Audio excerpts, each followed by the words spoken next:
Cave jumping is famously risky, however when a basic 20-minute plunge turns out badly a surprising result will paralyze the whole hunt group. This is the deadly breakdown of the Sterkfontein Cave plunging misfortune. Nuno Gomez had been investigating an unmapped part of the Sterkfontein Cave framework for the 2 or 3 months. This was an unimaginable cavern framework in South Africa where numerous anthropological revelations have been made, including a 2-3 million-year-old skeleton. It comprised of generally DR cave regions. However, Nuno was keen on the wet cavern framework. On this day, September 29, 1984, he would be driving a little gathering with an end goal to lay a super durable rule to the farthest mark of the wet cavern area of Milner Lobby. Peter Verhel and Malcolm Keeping would help him in getting this line set by taking care of him the line from the surface and being the surface screens for this jump. Nuno had done this definite plunge 2 times throughout the last month, so it was nothing unexpected when everything went as expected. To lay the super durable line covering the 396-foot distance from the Milner Lake entrance through a difficult situation to a little air pocket toward the finish of the primary passage. After the line was set, Peter and Malcolm would follow it along to the little air pocket toward the end nearly as a sporting jump. Considering its straightforwardness, the little room was something like 30 square foot, like a short corridor only 3 feet wide and 10 feet long. The men moved effectively along the line, passing many little sections in the Swiss cheddar framework of the cavern burrow, and at last sprung up in the air pocket consistently. They partook in a concise conversation of how they may be the primary people to stand precisely where old progenitors might have been a long period of time before. It was energizing and a piece moving for their traveler spirits. They each realize that there may be a curio or bone along these ways which probably caused them all to feel like genuine pilgrims in strange region. This was the final discussion that the 3 men in the world might have together. They gone back out to the Milner Lake region simply intending to observe the rule out the moderately shallow passage. It was just 13 feet profound, so there wasn't much of space to move away from the rule, and it was an immediate course to the exit. As Nuno drove the men out, he felt a pull on his blade from Malcolm. He flagged that Peter was presently not behind him. Nuno moved back to check whether Peter had fallen behind. He searched for a couple of seconds, then got a brief look at Peter's spotlight down one of the side passages. Nuno was honestly irritated, yet it was justifiable. The overwhelming drive to investigate what lay past. He motioned toward Peter to observe him back to the rule, and they progressed forward with their way. As they moved toward the crush to leave the passage, Peter had vanished again. This time, after a short check-out, the 2 men left the passage to reappear in the open lake room. They needed to check in the event that Peter had taken the other leave burrow by some coincidence. However, there was no indication of him. Nuno and Malcolm pivoted and re-emerged the passage along the aid rope. Nuno investigated away from the line to side passages and regions he knew about, hoping to see indications of Peter's light. However, this time there was nothing. Throughout the following 4 hours, Nuno and Malcolm looked through to and fro along the way in Fundamental Lake to check whether they could find Peter. They had fired working up the sediment with their many excursions, so perceivability was lessening a large number of hours. Despite the fact that they were concerned, they actually were certain that Peter was enduring it in one of the many air pockets that were reasonable toward the finish of those side sections. They just expected to sort out which one. Subsequent to utilizing all of their air tanks, they called for assist in the late evening. The fire with brigading jumpers emerged, however couldn't enter the cavern because of absence of cavern plunging skill. Nuno had likewise called an individual jumper, Craig Stevenson, who had been in this very burrow with him only weeks before. Nuno and Craig utilized the new air chambers to attempt once more to find Peter. Ultimately, police jumpers appeared at night and assumed control over the pursuit. Nuno and Malcolm were depleted in hypothermic. They had begun this plunge at 11 a.m. Furthermore, it was presently 2 o'clock in the first part of the day. The silted water had diminished perceivability to 0. The police cancelled the quest for the evening and were currently sure that it would just be a body recuperation from this point forward. Peter had been amped up for the potential outcomes past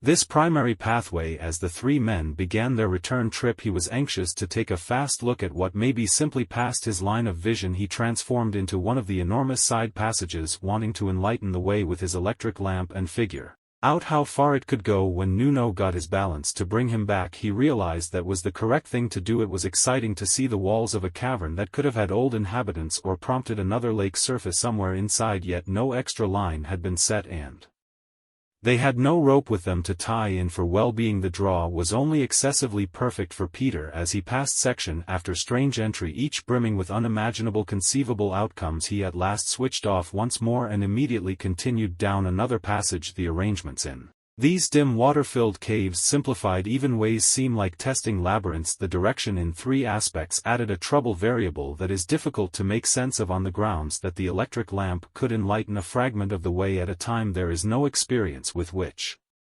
ways were accepted beforehand. Nothing looked recognizable as Peter attempted to get back to the rule. The development in the restricted passages upset the wall residue and made perceivability low. In the wake of testing numerous potential ways, he saw the shimmering surface of water above him. He pushed up and wound up in an unimaginable little room that no other person had at any point seen before. It was an outright exhilarating alleviation to have the well-being of air and the chance to check out this new space. He had a go at all that he could in the water to find the rule, yet presently he expected to simply wait and trust that his companions will find him. As Peter held up, he checked out the room with his electric lamp. There were a couple of restricted dad sections that appeared to open this way and that, which as a specialist dry caver he would very much love to investigate. Later, whenever they had set a few extra rules, for the time being he expected to simply stand by. He directed his light into the water toward sign to Nuno and Malcolm on the off chance that they entered this segment of the caverns. The underlying energy had begun to wear off when nobody rose up out of the little lake before him. There were no sounds, no air bubbles, and no aggravations in the water surface. He switched off his light to preserve the 30 minutes of battery power that stayed while he contemplated what to do. The common guideline around then was to sit tight when you have a limitless oxygen supply. No good reason for making a plunge an obscure way with just 30 minutes of air and light, with the gamble of not having the option to find this room of air again. Peter realized that his kindred jumpers couldn't be excessively far away and were most likely searching for him. That exact moment, following a few hours had passed, he realized that a full salvage endeavor would most likely be going on. Nuno and Malcolm would have been out of air and required extra assets to find him. Peter had attempted to make commotion by banging his tank on the rocks and blazing his light into the water. His adrenaline had worn off and left him in a condition of complete depletion. He at long last nodded off and consequently lost all proportion of time. In the present moment when he awakened, he wouldn't be aware in the event that 10 minutes had passed or 10 hours. He was sitting in complete haziness with just the most restricted information on the cavern he was in. His light just had 1 hour absolute of battery duration, and a big part of that was utilized during his underlying jump with Nuno and Malcolm. So with no light, no food, and negative reference of time, Peter didn't know how long he could need to hold on to be found. He had a lot of air and drinking water, so the fundamental prerequisites for life were plentiful. It immediately seemed obvious him that as of now they might trust him to be suffocated. It was a horrendous predicament. He had sufficient air in his tank to swim out the brief distance to the exit, assuming he just realized the way holding up kept on being the main choice, depending on the way that they would keep looking until he was tracked down. After that first evening of looking through, the police secured the caverns to ban anybody from jumping or buckling until they had finished their recuperation mission. The passages were totally silted out and required days to clear up, since they had restricted assets and were certain that it was a mission to recuperate a body. They didn't return for 7 days. They then went through a day looking through the lower part of the pathway to find a body and the different passages that presently couldn't seem to be investigated. There was definitely no indication of Peter. The next end of the week they got back once more. The police had not permitted any regular people to join their jump mission. Nuno couldn't stand that they had not requested his assistance. Not entirely settled to get once more into those caverns and find Peter for his family, he just appeared at Sterkfontein and offered his insight into the framework to the police jumpers. By then Peter had been absent for 16 days. Regardless of whether he had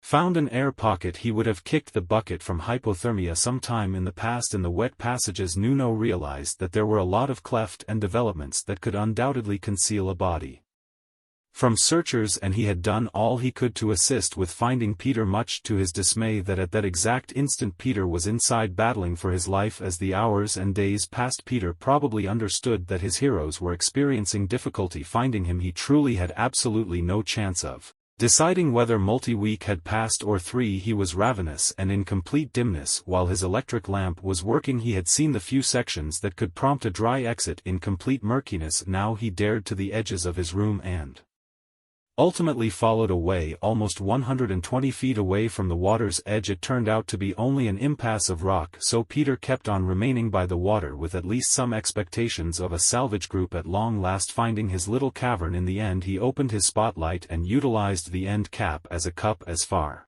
as provisions go he was restricted. He had 2 or 3 drained batteries, his electric lamp body, and an almost full chamber of air. As time went on he probably grappled with his choice to leave the rule in any case, and afterward the choice not to go back in the water to look for the exit plan. Now he was excessively powerless from absence of food and sitting alone in obscurity for quite a long time. This overwhelming the truth is valid. Torment studies have demonstrated the way that individuals can daydream and begin losing their mental stability after only long stretches of complete quietness and no visual feeling. Peter had been enduring many days in an obscure perspective. His body was breaking down as his own muscle tissue was being utilized to fuel his body. Starvation is a horrible express completely all alone, yet consolidate that with the hardship of light, sound and social connection, and you can envision the horrible that Peter was experiencing. The main fairly sensible proportion of time would have been the development of his facial hair. His beard had developed considerably, which could have given him some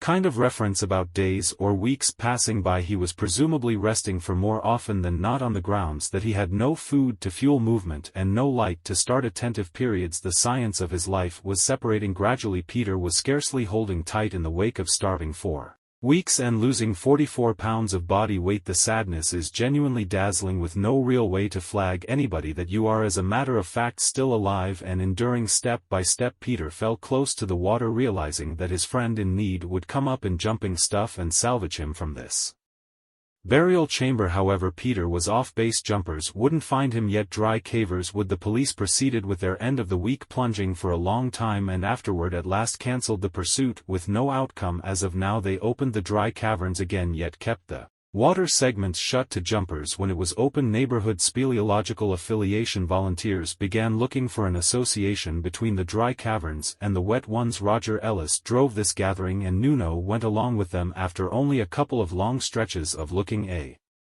association was found by Nuno himself. He found a cutting-edge segment that uncovered a watery surface associated with the dry caverns. This was surprising news. This was the main affirmation that the broad dry cavern framework did, truth be told, interface with the water-filled burrows. Different workers found a bunch of impressions that prompted an impasse of rock. It was a totally startling finding and mixed everybody's expectations for finding Peter. Roger Ellis came to another water association and was held back by what he saw laying close to the water was the thin group of Peter Verhill. He had not suffocated after all. As a matter of fact, he lived for a shocking 3 to about a month. His beard had formed into a facial hair growth and he had plainly lost in excess of 40 pounds. His new air tank was almost full, however it was totally beaten up. As they checked out his circumstance they saw a message composed close to Peter's body. It essentially said, "I love you Churl and Mama." There's absolutely impossible to know precisely exact thing Peter endured during that time. However, he plainly battled to hold tight to the actual furthest reaches of the human body. Many jumpers